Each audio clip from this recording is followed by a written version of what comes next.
പൊതുവെ മലയാളികൾക്കുള്ള ഒരു സംശയമാണല്ലേ, തലയിൽ ഏതെങ്കിലും തരത്തിലുള്ള ഒരു എണ്ണ തേച്ച് പിടിപ്പിച്ചു കഴിഞ്ഞാൽ മുടി സമൃദ്ധമായി വളരുമെന്നത്. യഥാർത്ഥത്തിൽ നമ്മൾ ചെടി നട്ടിട്ട് അതിൻ്റെ മൂട്ടിൽ വെള്ളം ഒഴിച്ചാൽ ചെടി സമൃദ്ധമായി വളരും എന്ന് പറയും പോലെ അല്ല കേട്ടോ നമ്മുടെ മുടി വളരുന്നത്. മുടി നന്നായി വളരണമെന്നുണ്ടെങ്കിൽ നമ്മൾ തലയിൽ മാത്രം ഹെയർ കെയർ ചെയ്താൽ പോരാട്ടോ. നമ്മുടെ ഭക്ഷണത്തിലൂടെ നമ്മുടെ ഉള്ളിലേക്ക് എത്തുന്ന ന്യൂട്രിയൻസ് ആണ് മുടി വളരാൻ വേണ്ടിയിട്ട് കൃത്യമായിട്ട് ലഭിക്കേണ്ടത്. അതുകൊണ്ട് തന്നെ മുടിയുടെ ഉള്ളു വർദ്ധിപ്പിക്കുന്നതിന്, മുടി സമൃദ്ധമായിട്ട് വളരുന്നതിന് നിയന്ത്രിതമായ ഭക്ഷണക്രമം ഉറപ്പുവരുത്തേണ്ടത് അത്യാവശ്യമാണ് കേട്ടോ. അപ്പോൾ എല്ലാവർക്കും എൻ്റെ യൂട്യൂബ് ചാനലിലേക്ക് സ്വാഗതം. നിങ്ങൾ എൻ്റെ വീഡിയോസ് ആദ്യമായിട്ടാണ് കാണുന്നതെങ്കിൽ നിങ്ങൾക്ക് ഈ വീഡിയോ ഇഷ്ടപ്പെട്ട് കഴിഞ്ഞാൽ മസ്റ്റായിട്ട് നമ്മുടെ ചാനൽ സബ്സ്ക്രൈബ് ചെയ്യാനും ലൈക്ക് ചെയ്യാനും ഷെയർ ചെയ്യാനും കമൻറ്റ് ചെയ്യാനും മറക്കരുതേ. അതുപോലെ തന്നെ ഇത് നിങ്ങൾക്ക് 100% ഉപകാരപ്പെടുന്ന ഒരു വീഡിയോ ആണ്. അതുകൊണ്ട് ഫുൾ സ്കിപ്പ് ചെയ്യാതെ തന്നെ കാണാൻ വേണ്ടിയിട്ട് ശ്രമിക്കുക. നിയന്ത്രിത ഭക്ഷണക്രമം മുടിക്ക് ഗുണത്തേക്കാളേറെ ദോഷം ചെയ്യേ. ആരോഗ്യമുള്ള മുടിക്കും ചർമ്മത്തിനും സഹായിക്കുന്ന ആവശ്യത്തിന് പോഷകങ്ങൾ, വൈറ്റമിനുകൾ, ധാതുക്കൾ എന്നിവ ലഭിക്കുന്നുണ്ടെന്ന് ഉറപ്പാക്കുകയും വേണം. ചില സുപ്രധാന പോഷകങ്ങളിൽ ഇരുമ്പ്, സിങ്ക്, ഫോളിക് ആസിഡ് എന്നിവ ഉൾപ്പെടുന്ന ആൻറ്റി ഓക്സിഡൻറ്റുകളും പ്രോട്ടീനുകളും അടങ്ങിയ ഭക്ഷണങ്ങൾ കഴിക്കാൻ വേണ്ടിയിട്ട് മറക്കരുത്. അതായത് ഭക്ഷണ ക്രമക്കേടുകളും മുടി പൊട്ടിപ്പോകുന്നതിന് കാരണമാകും കേട്ടോ. ഭക്ഷണ ക്രമക്കേടുള്ള ഒരാൾ മുടിക്ക് ആവശ്യമായ പോഷകങ്ങൾ ശരിയായ അളവിൽ കഴിക്കുന്നില്ലായിരിക്കാം. ഇത് മുടിയുടെ ശരിയായ വളർച്ചയെ തടസ്സപ്പെടുത്തുകയും അതുവഴി നമ്മുടെ മുടി എളുപ്പത്തിൽ പൊട്ടിപ്പോകുന്നതിനും കാരണമാവുകയും ചെയ്യും കേട്ടോ. അതുപോലെ തന്നെ വരണ്ടതും പൊട്ടുന്നതുമായ മുടിക്ക് കേടുപാടുകൾ സംഭവിക്കാനും പൊട്ടിപ്പോകാനും സാധ്യതയുണ്ട്. കഠിനമായ ഉൽപ്പന്നങ്ങൾ ഉപയോഗിക്കുന്നത്, മുടി ഇടയ്ക്കിടയ്ക്ക് ഷാമ്പു ചെയ്യുന്നത്, ചൂടുവെള്ളം ഉപയോഗിച്ച് കഴുകുന്നത് എന്നിവ ഈ അവസ്ഥയെ കൂടുതൽ വഷളാക്കുന്ന നിരവധി ഘടകങ്ങളാണ് കേട്ടോ. തലയോട്ടി വൃത്തിയാക്കിയതിന് ശേഷം കണ്ടീഷണർ ഉപയോഗിക്കാതിരുന്നതും മുടി വരണ്ടതാക്കുന്നതിനും പൊട്ടിപ്പോകുന്നതിനും കാരണമാകും.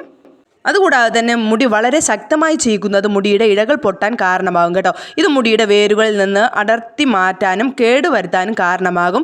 പുറത്തു പോകുമ്പോൾ സ്റ്റൈൽ ചെയ്യേണ്ടി വരുമ്പോൾ മാത്രം മുടി മൃദുവായി ചെയ്യാൻ വേണ്ടിയിട്ട് ശ്രമിക്കണം. മുടിയിൽ ഉയർന്ന താപനില ഏൽപ്പിക്കുന്നത് മുടിയുടെ ചെതുമ്പലുകൾ പൊട്ടിപ്പോകാനും കാരണമാകും കേട്ടോ. അത്തരം ഉപകരണങ്ങൾ ഇടയ്ക്കിടെ ഉപയോഗിക്കുന്നത് ഒഴിവാക്കുക. നിങ്ങളുടെ മുടി ശ്വസിക്കാൻ അനുവദിക്കുക.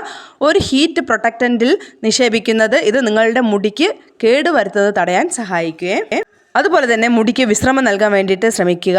കളറിങ്, പെർമിങ് തുടങ്ങിയ രാസചികിത്സകൾ മുടി പൊട്ടിപ്പോകാൻ കാരണമാകും. മുടിയിൽ ഇടയ്ക്കിടയ്ക്ക് രാസചികിത്സ നൽകുന്നത് ദോഷകരമായ രാസവസ്തുക്കളും ചൂട് ഏൽപ്പിക്കുന്നതും തുല്യമാണ് കേട്ടോ. ഇത് മുടിയെ ഗണ്യമായി നശിപ്പിക്കും. നിങ്ങളുടെ മുടി നശിപ്പിക്കുകയും നിങ്ങളുടെ മുടി രാസചികിത്സയ്ക്ക് വിധേയമാക്കിയിട്ടുണ്ടെങ്കിൽ കുറഞ്ഞത് 6 മുതൽ 7 മാസത്തേക്ക് അങ്ങനെ ചെയ്യുന്നത് ഒഴിവാക്കുന്നത് നല്ലതായിരിക്കും കേട്ടോ. അടിക്കടിക്ക് നമ്മൾ കെമിക്കൽ ട്രീറ്റ്മെൻറ്റ് ചെയ്യുന്നത് ഒഴിവാക്കുക. ദീർഘകാല കേടുപാടുകൾ ഒഴിവാക്കാൻ നിങ്ങളുടെ മുടി സ്വാഭാവികമായി ഉണങ്ങാൻ അനുവദിക്കണം കേട്ടോ. നിങ്ങൾ കുളിക്കാൻ പോകുമ്പോൾ മുടി ദുർബലമായ അവസ്ഥയിലാണ് കാണപ്പെടുന്നത്. ടവൽ ഉപയോഗിച്ച് മുടി തടവുകയോ ചൂട് ഉപയോഗിക്കുകയോ ചെയ്യുന്നത് നമ്മുടെ മുടി കേടുവരുത്തുന്നതിന് മറ്റൊരു കാരണമാകും. അതുപോലെ തന്നെ മുടി ഇടയ്ക്കിടയ്ക്ക് കെട്ടുന്നത് മുടി വേരുകളിൽ നിന്ന് വലിച്ചെടുക്കുന്നതിന് പുറമെ പതിവായി മുടി ഇറുക്കി കെട്ടുന്നത് അത് പെട്ടെന്ന് മുടി പൊട്ടിപ്പോകാനും കാരണമാകും. നമ്മുടെ ദൈനംദിന ദിനചര്യയ്ക്ക് ഏറ്റവും നല്ല മാർഗം മുടി അയഞ്ഞ രീതിയിൽ കെട്ടി വയ്ക്കുന്നത് തന്നെയാണ് കേട്ടോ. നമ്മൾ രാത്രി ഉറങ്ങുന്നതിന് മുമ്പായിട്ട് നമ്മുടെ മുടി കെട്ടിവെക്കേണ്ട രീതിയും അതിനെക്കുറിച്ച്, അതായത് മുടി പൊക്കി കെട്ടി വെച്ച് കഴിഞ്ഞാൽ നമ്മുടെ മുടിക്കുണ്ടാകുന്ന ഗുണങ്ങളും ദോഷങ്ങളും, മുടി അഴിച്ചിട്ട് കഴിഞ്ഞാൽ നമ്മുടെ മുടിക്കുണ്ടാകുന്ന ദോഷങ്ങളെല്ലാം ഞാൻ മറ്റൊരു വീഡിയോയിൽ പറഞ്ഞിട്ടുണ്ട്. കാണാൻ താല്പര്യമുണ്ടെങ്കിൽ നിങ്ങൾ കയറി കാണുക. അടുത്ത കാരണം എന്ന് പറയുന്നത് നമ്മുടെ ഹൈപ്പോ തൈറോയിഡിസം ആണ് കേട്ടോ. ഇതെല്ലാവർക്കും അറിയുന്ന കാര്യമാണ്. തൈറോയ്ഡ് ഗ്രന്ഥികൾ ശരിയായ അളവിൽ തൈറോയ്ഡ് ഹോർമോണുകൾ ഉൽപ്പാദിപ്പിക്കാത്ത അവസ്ഥയാണ് ഹൈപ്പോ തൈറോയിഡിസം എന്ന് പറയുന്നത്. മുടി വളർച്ചയ്ക്ക് തൈറോയ്ഡ് ഹോർമോണുകൾ അത്യന്താപേക്ഷിതമാണ് കേട്ടോ. തൈറോയ്ഡ് ഹോർമോണിൻ്റെ അഭാവം മുടിക്ക് കേടുപാടുകൾ വരുത്തുന്നതിനും മുടി കൊഴിച്ചിൽ കൂട്ടാനും കാരണമാകും. ഇനി നമുക്കൊന്ന് ജസ്റ്റ് ഒന്ന് നോക്കാം, എനിക്ക് മുടി പൊട്ടുന്നുണ്ടോ എന്ന് എങ്ങനെ നമുക്ക് തിരിച്ചറിയാമെന്ന്. ഒന്നാമത്തെ കാര്യം എന്ന് പറയുന്നത് മുടിയുടെ അറ്റം പിളരുന്നത് ശ്രദ്ധയിൽപ്പെട്ടാൽ നിങ്ങൾക്ക് മുടി പൊട്ടിപ്പോകുന്ന പ്രശ്നമുണ്ടെന്ന് മനസ്സിലാക്കാം കേട്ടോ. അടുത്ത രണ്ടാമത്തെ എന്ന് പറയുന്നത് മുടി കൊഴിച്ച് ഉണ്ടോ എന്ന് പരിശോധിക്കുക. ചെറുതും നീളം കുറഞ്ഞതും പൊട്ടിയതുമായ മുടിയുടെ കഷ്ണങ്ങൾ നിങ്ങൾക്ക് പൊട്ടിപ്പോകൽ പ്രശ്നമുണ്ടെന്ന് സൂചിപ്പിക്കാം. ഇപ്പോൾ നമ്മൾ മുടി കുറച്ചൊന്ന് എടുത്ത് വെച്ച് ജസ്റ്റ് ഒന്ന് പരിശോധിച്ച് നോക്കുകയാണെങ്കിൽ നമുക്കറിയാൻ വേണ്ടിയിട്ട് പറ്റും. കുറച്ച് മുടി നീളം കൂടുതലായിരിക്കും, കുറച്ച് മുടി നീളം കുറവായിരിക്കും. അത് നമ്മുടെ മുടി പൊട്ടിപ്പോകലിനുള്ള ഒരു സൂചനയാണ് കേട്ടോ. അടുത്ത മൂന്നാമത്തെ കാര്യം എന്ന് പറയുന്നത് നിങ്ങളുടെ മുടി വളരെ വരണ്ടതായി തോന്നുകയാണെങ്കിൽ അത് പൊട്ടിപ്പോകുന്ന ഒരു പ്രശ്നം നേരിടുന്നതിൻ്റെ ലക്ഷണമാകും കേട്ടോ. അതുപോലെ തന്നെ ആരോഗ്യമുള്ള മുടി എളുപ്പത്തിൽ കുരുങ്ങി പോകില്ല കേട്ടോ. നിങ്ങളുടെ മുടി കുരുങ്ങുകയും ചീകാൻ ബുദ്ധിമുട്ട് അനുഭവപ്പെടുകയും ചെയ്യുന്നുവെങ്കിൽ നിങ്ങൾക്ക് മുടി പൊട്ടുന്ന പ്രശ്നമുണ്ടെന്ന് മനസ്സിലാക്കാം. അടുത്ത അഞ്ചാമത്തെ കാര്യം എന്ന് പറയുന്നത് കഴുത്തുമായി താരതമ്യപ്പെടുത്തുമ്പോൾ തലമുടിയുടെ മുകൾ ഭാഗത്തെ നിങ്ങളുടെ മുടി എങ്ങനെയുണ്ട്, നിങ്ങളുടെ മുടിയിലൂടെ വിരലുകൾ ഓടിച്ചു പോകുമ്പോൾ പൊട്ടുന്നതായി തോന്നുകയാണെങ്കിൽ നിങ്ങൾക്ക് മുടി പൊട്ടുന്ന പ്രശ്നമുണ്ടെന്ന് നമുക്ക് മനസ്സിലാക്കാം. അതുപോലെ തന്നെ മുടി പൊട്ടൽ എങ്ങനെ നമുക്ക് ചികിത്സിച്ച് മാറ്റാൻ വേണ്ടിയിട്ട് പറ്റുമെന്നത് ഇതിൻ്റെ സെക്കൻഡ് പാർട്ടായിട്ട് ഞാൻ ഇടുന്നതായിരിക്കും.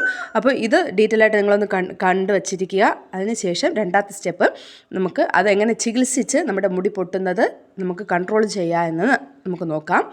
നമ്മുടെ മുടി പൊട്ടിപ്പോകുന്നതിന് മറ്റൊരു കാരണം എന്ന് പറയുന്നത് സ്പ്ലിറ്റൻസ് ആണല്ലേ. അപ്പോൾ നമ്മൾ 3 മാസം കൂടുമ്പോൾ മുടി വെട്ടുന്നത് ശീലമാക്കണം കേട്ടോ. ഇത് മുടിയുടെ അറ്റം വിണ്ടു കീറുന്നത് തടയുകയും ഇതുവഴി മുടി വളരുകയും ചെയ്യും കേട്ടോ. അതേസമയം മുടി കൂടുതൽ വെട്ടാതെയും ഇടവേളകളില്ലാതെ അടിക്കടി വെട്ടുകയും ചെയ്യുകയും ചെയ്യരുത് കേട്ടോ. അപ്പോഴും 3 മാസം കൂടുമ്പോൾ മുടി വെട്ടി കൊടുക്കാൻ വേണ്ടിയിട്ട് ശ്രമിക്കുക.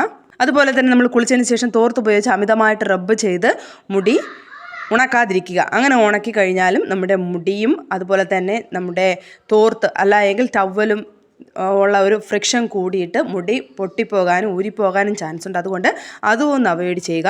അതുപോലെ തന്നെ നനഞ്ഞ മുടി ചീകാൻ വേണ്ടിയിട്ട് പാടില്ല. അങ്ങനെ നനഞ്ഞ മുടി ചീകിയാലും മുടി പൊട്ടിപ്പോകും. അതുപോലെ തന്നെ ഒരു കാരണവശാൽ എണ്ണ അപ്ലൈ ചെയ്തതിന് ശേഷം മുടി ചീകാൻ വേണ്ടിയിട്ട് പാടില്ല കേട്ടോ. എണ്ണ അപ്ലൈ ചെയ്യുന്നതിന് മുമ്പ് തന്നെ മുടി നല്ല രീതിയിൽ കെട്ട് കളഞ്ഞ് വൃത്തിയാക്കി മുടി ചീകാൻ വേണ്ടിയിട്ട് ശ്രമിക്കുക. അപ്പോൾ നമുക്ക് പുതിയൊരു ടിപ്പുമായിട്ട് കാണാം. അതുവരെയും ബൈ ബൈ.